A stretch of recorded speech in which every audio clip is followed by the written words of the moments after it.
ပေမဲ့ထားဆက်စရာတောင်းဝန်ရာခရီးထွက်ခွာမြင်တော်စကားလေးနဲ့ချစ်ကလေးခွန်တုံရှာ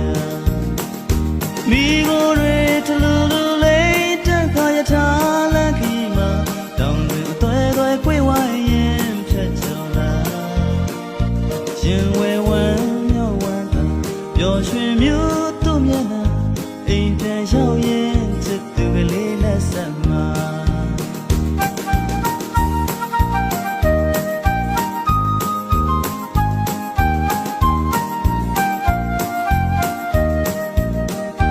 ချခင်မဲလက်ကြီးမှာ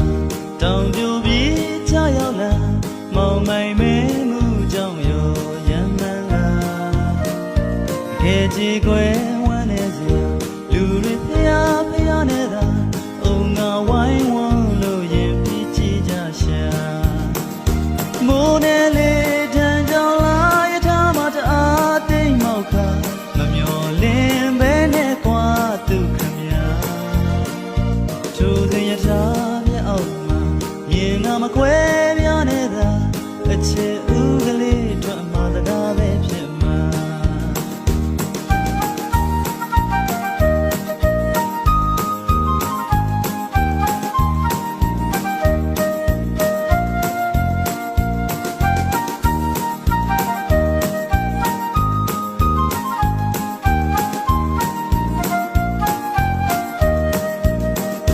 မျိုးရဲ့ဆိုတနေရာမှာချစ်သူတို့ထို့ထွက်ခွာ